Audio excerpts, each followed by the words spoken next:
प्रभु की कृपा से सुना रही सुंदर शब्द सजाए, कार्तिक मास महात्म का 29वां अध्याय। राधे राधे। आप सभी को कार्तिक माह की बहुत ढेर सारी शुभकामनाएं। भक्ति रत होते हुए आज मैं 29वां अध्याय आप सभी के सामने वर्णित करूंगी।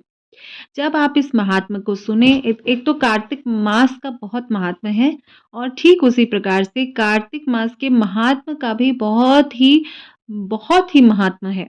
तो इसको जब आप सुने तो हाथ में कुछ अक्षत ले लें, कुछ पुष्प ले लें और कुछ दक्षिणा लेकर ही इस कार्तिक मास के महात्म को आपको सुनना चाहिए।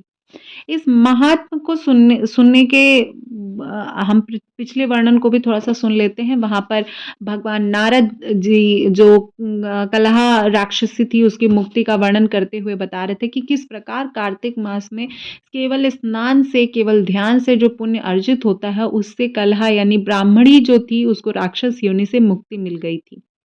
तो उसी वर्णन को आज हम वो तो वृत्तांत पूरा हो गया था। आज उसी श्रेष्ठ में हम राजा पृथु और भगवान देवर्षि नारद के स्वयं उनके संवाद को आज हम फिर से सुनेंगे। उम्मीद करती हूँ मेरे द्वारा वर्णित ये कथा आपको पसंद आएगी। तो अगर आप चैनल पर पहली बार विजिट कर रहे हैं तो प्लीज़ चैनल को सब्सक्राइब कर लीजिएगा, हमारे परिवार का हिस्सा बन जाएगा। वीडियो कहीं पे भी किसी भी रीज़न पे पसंद आए तो लाइक शेयर ज़रूर कीजिएगा। तो इस प्रकार थी कथा। राजा पृथु ने कहा, हे मुनिश्रेष्ठ, हे नारद जी, आपने कलहा द्वारा मुक्ति पाए जाने का वृत्तांत मुझसे कहा है, जिसे मैंने धैर्य पूर्वक सुना। हे नारद जी, यह काम उन दो नदियों के प्रभाव से हुआ था। कृपया वह मुझे बताने की कृपा कीजिए। नारद जी बोलते हैं कि कृष्णा नदी साक्षात भगवान श्री कृष्ण महाराज के शरीर और वेड़ी नदी नामक नदी भगवान शंकर का ही शरीर है। कृष्णा नदी भगवान विष्णु का या भगवान श्री कृष्ण के शरीर का अवतार मानी जाती है और वेड़ी नदी जो होती है वो भगवान शंकर के शरीर का अवतार मानी गई है। इन दोनों नदियों के महासंगम से महात्मा श्री ब्रह्मा जी भी वर्णन करने में समर्थ नहीं है, क्योंकि इन दोनों नदियों का संगम जो है वो बहुत ही विस्तृत है, बहुत ही महत्वपूर्ण है। फिर चूंकि आपने पूछा है इसलिए आपको उसकी उत्पत्ति का वृतांत सुनाता हूँ, तो ध्यानपूर्वक सुनिए। चक्षुषु मक्षर मनवंतर में आरंभ में ब्रह्मा जी ने सर्वत पर्वत एवं शिखर पर यज्ञ करने का निश्चय किया। भगवान विष्णु, भगवान शंकर तथा समस्त देवताओं सहित यज्ञ की सामग्री लेकर उस पर्वत के शिखर पर गए। महर्षि भृगु ने आदि ऋषियों ने ब्रह्म मुहूर्त में उन्हें दीक्षा देने का विचार किया। तत्पश्चात भगवान विष्णु ब्रह्मा जी की भार्या त्वरा को बुलवाया गया। बड़ी ही धीमी गति से वे आ रही थी। इसी बीच में भृगु ने भगवान विष्णु से पूछा, आपने त्वरा को शीघ्रता से बुलाया, वह क्यों नहीं आई? ब्रह्म मुहूर्त तो निकला जा रहा है। इस प्रकार से भगवान विष्णु बोले, यदि त्वरा यथा समय यहाँ नहीं आती है तो आप गायत्री को ही स्त्री मानकर दीक्षा विधान कर दीजिएगा। क्या गायत्री पुण्य कर्म में ब्रह्मा जी की स्त्री नहीं हो सकती? नारद जी ने कहा, हे राजन, भगवान विष्णु की इस बात का समर्थन भगवान शंकर जी ने भी किया। यह बात सुनकर भृगु जी ने गायत्री को ही ब्रह्मा जी की दाईं ओर बिठाकर दीक्षा का विधान आरंभ कर दिया। जिस समय ऋषि मंडल में गायत्री को दीक्षा देने लगा, उसी समय त्वरा भी यज्ञ मंडल पर पहुंच गई। ब्रह्मा जी की दाईं ओर गायत्री को बैठा देखकर ईर्ष्या से कुपित होकर त्वरा बोली, जहाँ अपूज्यों को पूजा और पूज्यों की प्रतिष्ठा होती है, वहाँ अप्रतिष्ठा होती है, वहाँ दुर्भक्ष, मृत्यु और भय तीनों ही अवश्य हुआ करते हैं। यह गायत्री ब्रह्मा जी की दाईं ओर मेरे स्थान पर विराजमान हुई है, इसीलिए यह अदृश्य बहने वाली नदी होगी।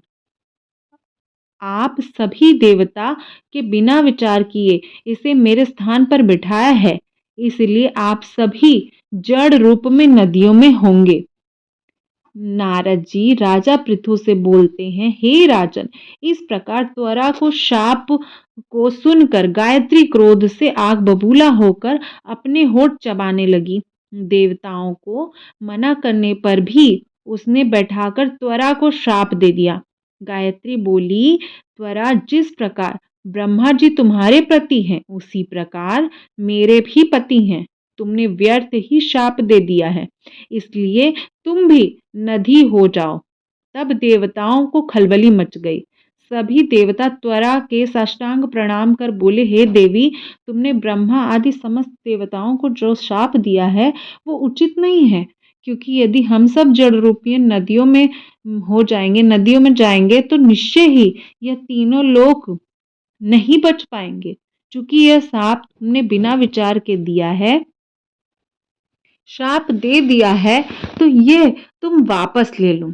त्वरा बोली, हे देवगण, आपके द्वारा यज्ञ के आरंभ में गणेश पूजन न किए जाने के कारण यह विघ्न उत्पन्न हुआ है। मेरा यह शाप कदापि खाली नहीं जाएगा, इसलिए आप सभी अपने तो इस प्रकार त्वरा जो है उनका त्वरा जो थी उनका श्राप, उन्होंने कहा कि मैं श्राप वापस नहीं लूंगी और निश्चित ही आप सभी देवता नदी के रूप में मृत्युलोक में स्थापित होंगे और वहां रहेंगे। हम दोनों सौतने भी अपने अपने वंशों को पश्चिम में बहने वाली नदियां बनेंगी। नारद जी राजा पृथु से वर्णन करते हुए कहते हैं कि त्वरा के इस प्रकार के वचन सुनकर भगवान विष्णु, भगवान शंकर आदि सभी देवता अपने अपने अंशों में नदी बन गए। भगवान विष्णु के अंश से कृष्णा नदी, भगवान शंकर के अंश से वेड़ी नदी, ब्रह्मा जी के अंश से ककुदमवती नदी के नाम की 3 नदियां उत्पन्न हुई थी। समस्त देवताओं ने अपने अंशों को जड़ बनाकर वहीं पर सह पर्वत पर फेंक दिया। फिर उन लोगों को अंश में पृथक पृथक नदियों के रूप में बहने लगी। देवताओं के अंश से सहस्त्रों की संख्या में पश्चिम की ओर बहने वाली नदियां उत्पन्न हो गई। गायत्री और त्वरा दोनों पश्चिम में की ओर बहने वाली नदियां होकर एक साथ बहने लगी। उन दोनों का नाम सावित्री नदी पड़ा। ब्रह्मा जी के यज्ञ स्थान पर भगवान विष्णु और भगवान शंकर की स्थापना की। दोनों देवता महाबल और अति बल के नाम से प्रसिद्ध हुए। हे राजन, कृष्णा और वेणी नदी की उत्पत्ति का वर्णन जो मनुष्य सुनेगा या सुनाएगा उसे नदियों के दर्शन और स्नान का फल प्राप्त होगा। वेणी नदी का जो उद्गम है और जो कृष्णा नदी का उद्गम है उससे रिलेटेड मैंने एक कथा आपको ऑलरेडी शेयर किया है, मैं डिस्क्रिप्शन में आपको दे दूंगी। ये थी कार्तिक मास के महात्म की अध्याय 29वां।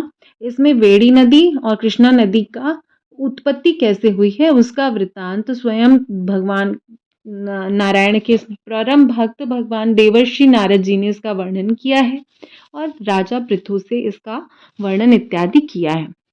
इस प्रकार अगर आपको कार्तिक मास के महात्म की कथा, मेरे द्वारा वर्णित कथा पसंद आए तो इस प्रकार अगर वर्णन मेरे द्वारा अगर आपको पसंद आए तो वीडियो को लाइक शेयर ज़रूर कीजिएगा और चैनल पर पहली बार विजिट कर रहे हैं तो हमारे परिवार का हिस्सा बनिएगा। और कार्तिक मास के महात्म को इसी प्रकार से सुनते रहने के लिए चैनल को सब्सक्राइब कर लीजिएगा। जो आपने हाथ में अक्षत और पुष्प लिया है वो आप किसी भी पेड़ में डाल सकते हैं और जो दक्षिणा आपने लिया था वो किसी भी लक्ष्मी नारायण मंदिर में आप दान कर सकते हैं। और आप सभी के ऊपर भगवान विष्णु, माता लक्ष्मी की कृपा बनी रहे, ऐसी मनोकामना करती हूँ। आप सभी को कार्तिक मास की बहुत ढेर सारी शुभकामना, मंगल कामना।